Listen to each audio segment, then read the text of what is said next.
bersama tundukkan kepala, pejamkan mata sejenak.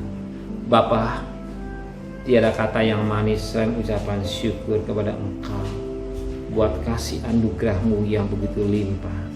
Kami bagaikan seperti umat Israel berada di Goshen. Engkau gembala yang baik yang selalu melindungi keluarga kami, hidup kami, dan kami boleh ada dan bangun tubuh yang sehat, udap segar, dan kami bersyukur. Maka sebelum kami mengadakan akses lain, kami mengadakan mesbah keluarga, mesbah pribadi. Kami naikkan pujian dan penyembahan. Kami juga boleh menerima berkat firman-Mu, renungan firman-Mu, sehingga jadi berkat buat kami. Celikkan mata rohani kami, sehingga kami semakin mencintai Engkau. Dan kami juga berikan doa selamat kepada Tuhan. Haleluya. Amin. Shalom. Pagi. Mari sama-sama kita akan membuka firman Tuhan. Yohanes pasal 19.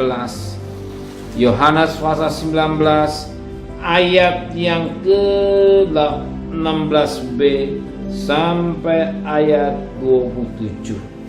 Yohanes pasal 19 ayat 16b sampai 27. Yesus disalibkan. Mereka menerima Yesus sambil memikul salib Yesus. Ia pergi keluar ke tempat yang bernama tempat tengkorak, dalam bahasa Ibrani Golgota. Dan di situ ia disalibkan mereka, dan bersama-sama dengan dia disalibkan juga dua orang lain, sebelah menyebelah Yesus di tengah-tengah. Dan Pilatus menyuruh memasang juga tulisan di atas kayu salib itu, bunyinya, Yesus orang Nazaret, Raja orang Yahudi. Banyak orang Yahudi yang membaca tulisan itu, sebab tempat di mana Yesus disalibkan letaknya dekat kota.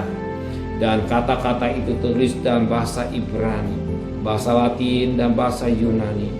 Maka kata imam-imam kepala orang Yahudi kepada Pilatus, "Jangan engkau menulis Raja orang Yahudi, tetapi bahwa ia mengatakan aku adalah Raja orang Yahudi."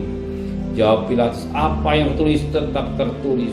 Sudah prajurit-prajurit itu menyalibkan Yesus, mereka mengambil pakaiannya lalu membaginya menjadi 4 bagian, untuk tiap-tiap prajurit 1 bagian.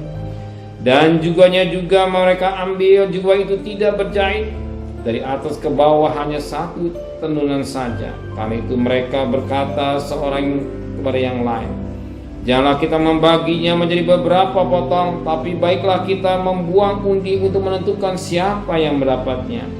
Demikian hendaknya supaya genaplah yang ada tertulis dalam kitab suci. Mereka membagi-bagi pakaianku di antara mereka, dan mereka membuang undi atas jubahku." Hal itu telah dilakukan prajurit itu, dan dekat salib Yesus berdiri ibunya dan saudara ibunya, Maria istri Klopas dan Maria Magdalena.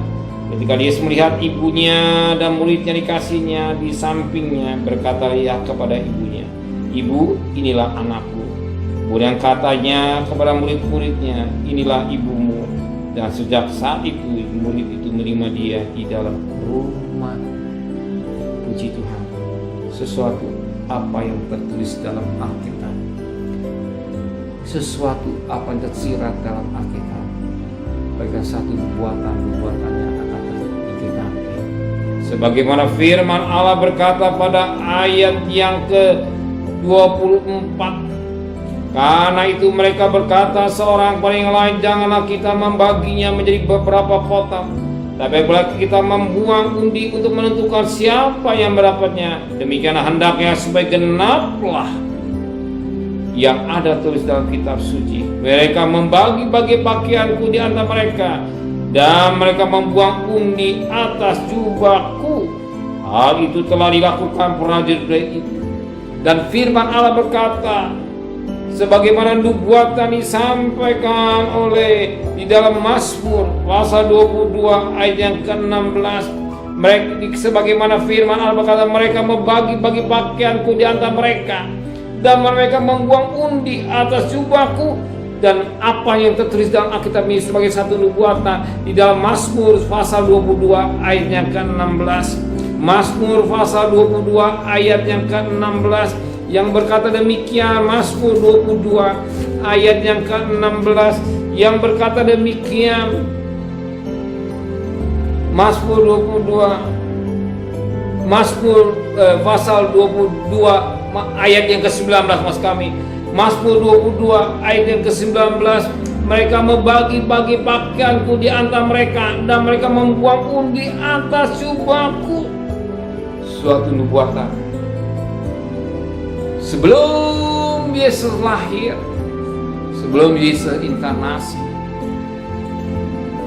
Mazmur 22 ini sudah nubuatan.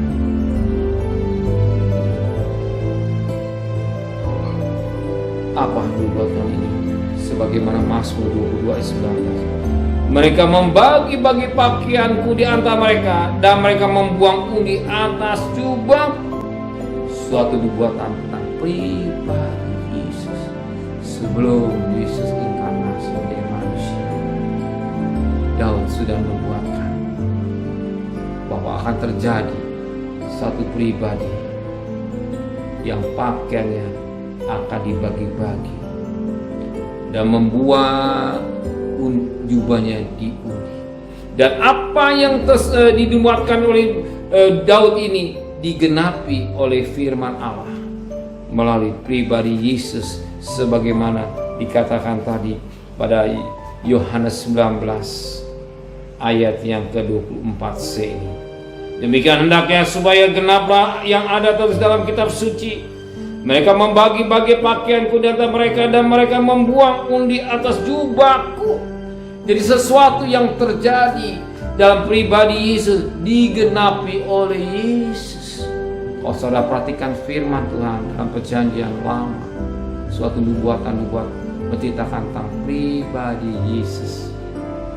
Alkitab menceritakan tentang pribadi Yesus. Firman yang menjadi manusia.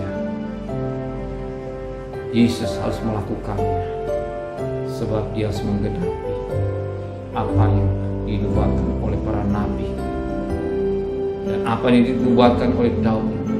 Dan Alkitab menulis di masa saat itu dikatakan pada ayat 24a, karena itu mereka berkata seorang, janganlah kita membaginya menjadi beberapa potong, tapi baiklah kita membuang undi untuk menentukan siapa yang mendapatnya. Dan sesuai dengan kita tahu apa yang dinubuatkan firman Tuhan pasti akan digenapi. Kita melihat Yesus sudah naik ke surga dan satu ketika dia akan datang. Hanya belum yang digenapi kedatangan. Sudahkah saudara siap kalau dia datang berapa? Secara pribadi atau secara global? Oke lah, secara global kita masih lama, anggaplah masih lama. Tapi pribadi hidupnya bagaikan hembusan nafas, hidup bagaikan rumput, hidupan bagaikan uang. Sudah siapkah saudara bertemu dengan dia? Sudah siapkah saudara bertemu dengan dia? Ini yang utama. Kalau dia datang secara pribadi, yang akan digenapi dalam hidup saudara. Amin. Benar Bapa di surga, apa yang tertulis dalam Alkitab itu digenapi tentang penderitaan engkau, tentang masalah hidup engkau, bahkan tentang kedatangan engkau pasti akan digenapi. Sebagaimana firman Allah, mereka membuang undi, membagi-bagi pakaian, jubah sudah digenapi. Dan kami menanti kedatangan engkau, penggenapan akan kedatangan engkau pasti digenapi. Biar kami yang hadir malam pagi hari ini dan kami masih dengan panjang hidup mempersiapkan hidup ini bertemu dengan Tuhan. Sucikan hati dan pikiran kami sampai anak kami, sampai kami layak apalagi kau datang. Nafiri berbunyi, orang mati dibangkitkan, yang hidup akan hidup. Mungkinkah akan hidup kalau hidup kami dalam dosa? Biar kami tetap hidup dalam kekudusan, jaga hidup dengan baik. Terima kasih Bapa, kembalikan kami besok pagi dengan sehat. Berkati Bapak Presiden, Wakil Presiden, para Menteri, para Gubernur, para Bupati, para Wali Kota, para Camat, para Lurah. para RW, para RT, para medis, para lawan, para TNI, para Polri. Maka mereka yang bekerja sedepan, pelihara keluarganya, pelihara hikmat yang dari Tuhan dan tugas-tugas yang berdayakan dalam hidup mereka. Sebab mereka ada wakil belas kasihan terjadi buat bangsa kami, biarlah pandemi demi dan negara kami, ekonomi kami tetap diberkati oleh Tuhan.